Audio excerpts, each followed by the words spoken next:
จุบันว่าสิไปต่อไฟให้พ่อเฒ่านี่ลูกน้อยก็ไปนำบัดนี้ทางก็เปื้อนไป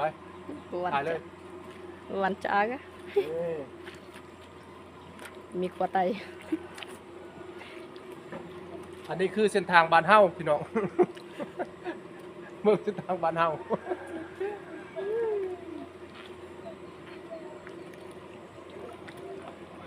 บ่ว่ากันเด้อครับเจ้าว่าก็บ่แม่นว่าสิว่าโจมตีแนวทางของพรรคของรัฐก็บ่แม่นเพราะว่าช่วงฝนมันก็เปื้อนจังซี่นี่แหละการไปมากันมันยังยุ่งยากได้นิดนึงแล้วบางคนว่าโอ้จะเว้านี่คือว่าเว้าว่าเสียดสีแนวนี้แนวนั้นหั่นนะมันสิผิดแนวทางบ่แม่นเด้อต้องใส่วิจารณญาณในการรับชมเด้อพี่น้องเด้อ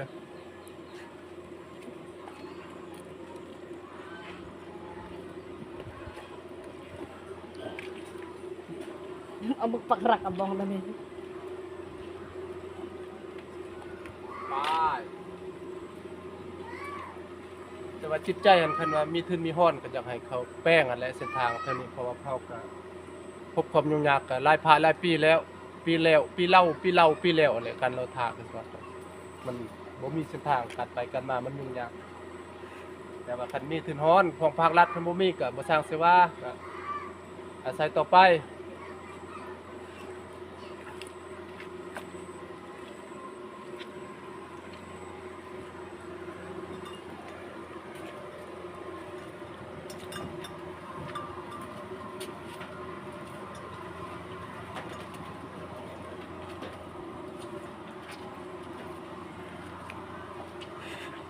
จะ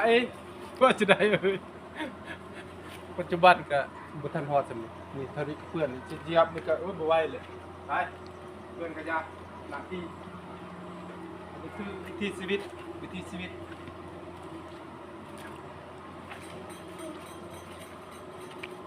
แต่ว่าบรรยากาศจังซี่ก็ดีเด้อพี่น้องเด้อคันว่าบ้านเมืองเฮาพัฒนาก็คันสิหาบรรยากาศแบบนี้มันก็ยุ่งยากก็ได้แต่เรื่องบางทีวิถีชีวิตแนวนี้ก็ดีจังหนึงก็ดีเดี๋ยวเฮามันลึงแล้วก็คักอีกบรรยากาศที่บ้านเฮา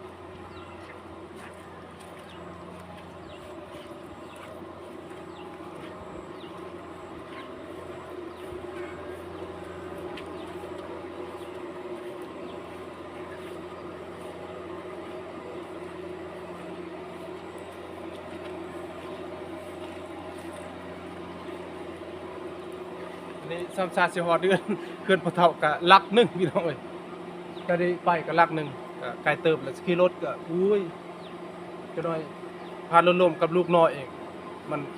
เกิดอุบัติเหตุก็ยุ่งยากมีแต่ยางเอา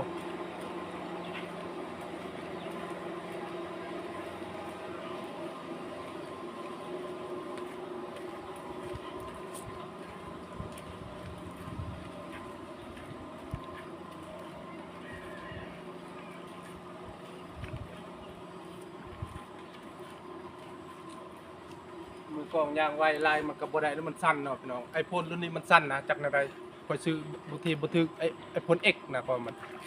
หมู่ว่าไอโฟน X ข่อยก็ซื้อแล้วไอโฟน X แล้วข่อยก็สร้างนำเข้ากันแต่ว่ามันสามารถกันน้ำได้แต่ว่าเวลาถ่ายนะมันบ่กันสั่นตัวนั้นแหละยอมไป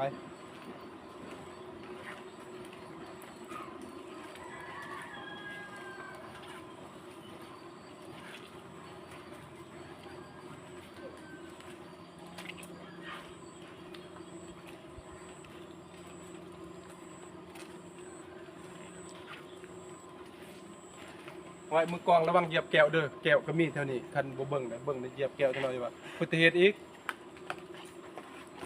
แน่เห็นบ่ว่าบ่พอเท่าใดก็เกิดอุบัติเหตุแล้วเด้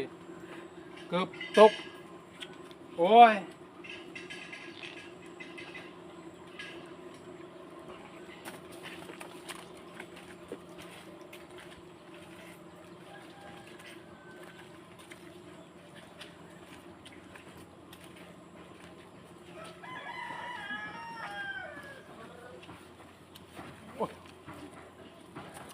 บ่ไหวหนักก็เท่าน้อยๆนี่เกียร์เท่าน้อยเองหนัก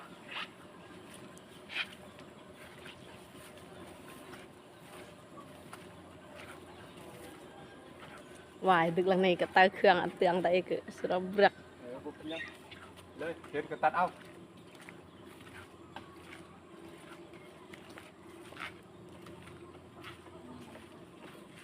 เอาปัจจุบันก็กำลังสิฮอดเทือนบ่เฒ่าเด้เบิ่งฮะเทือนกันประมาณหลักหนึ่งแล้วย่างมาก็เมื่อยเติบแล้วอยากกินน้ำแหละเดี๋ยวนี้พ่อเฒ่ากำลังต้อนรับเพิ่นข้ามาตัวหนึงอยู่แก้มเราท่า3-4เฮาสิแปลงไฟแล้วก็ประมาณ 5-6 โมงพุ่นแหละมันยากได้ไฟมันสดเด้ต้องได้ดัดแก้ใหม่ต้องกวดการละเอียดมันที่ไปที่มามันเป็นแนวใดย้อนตัวใดต้องได้เปลี่ยนหรือบ่ได้เปลี่ยนบ่หรือสิแปลงตัวเก่าบ่ก็ไปเบิ่งนํกันพี่น้อง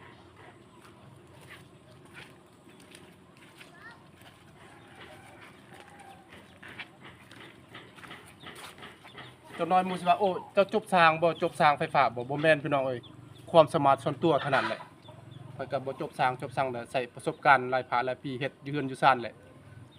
แต่ว่าพ่อเฒ่าอันเอ็นน่ะโอ้สิมือผลงานดีเด่นอยู่ระยะผ่านมาพ่อเฒ่าเคยให้ใบย่อๆใบยืนๆก็เคยมีแหละข้าพเจ้าเคยได้มื้อนี้เพิ่นว่าเอามาใหม่เด้อแปลงให้คักๆไป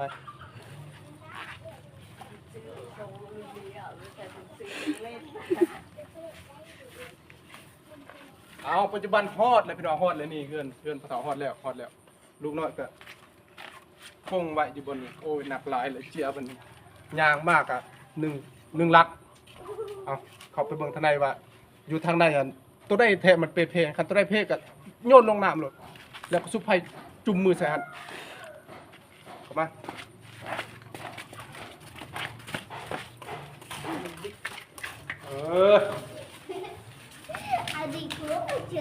ฮอดแล้วเด้อพี่น้องเด้อนี่ไฟนึกสงสัยว่าตัวใดตายมันช็อตโอเคไฟนี่โบแลนไฟโบแลนนี่พี่น้องไฟโบแลนนี่ดอกขนาดไฟบุ้งสงสัยว่าบอกกับบนนี้แต่ว่าเซฟตี้คัทนี่โอเคแล้วเบิ่งเลยลองดูโอเคบ่เป็นยังเซฟตี้คัทได้เฮ้ยเป็นยังมันบ่ได้พี่น้องสาเหตุต้นปลายเหตุใครจะฮู้ก็คอมเมนต์มาเด้อเอาบิบปุ๊บเลยมันบ่รันเอาขึ้นบ่ได้มันเป็นย้อนตัวใดนี่น้องเด้อพี่น้องเด้อเฮ้ยบ่แม่นเลยเด้อบ่แม่นสร้างบ่แม่นสร้างรุ่นนี้เนี่ยนี่แหละคันคือรุ่นคอยอยู่เฮือนนั่นได้คอยแปลงพุ่นเนาะเอ้ยโอ้ยบ่ได้ดอกรุ่นนี้นี่บ่เท่าตัวคอยนี่บ่ได้เลยรุ่นพวกเพิ่นแปลงบ่ได้เด้อนี่มันบ่ขึ้นเลยนี่ธรรมดามันต้องขึ้นคือรุ่นคอยมันขึ้นนี่ตัวใดดอกไปถามเขาบ่นี่ตายคักบัดนี้มันบ่ขึ้นเอ้าเบิ่งต่อไปสิเฮ็ดว่ามันเป็นอะไรกดเสือก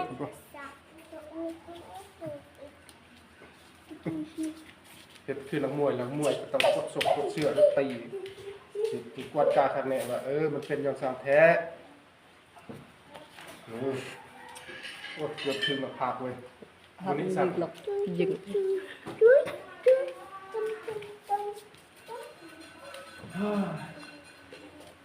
ใช่สิอย่างใช่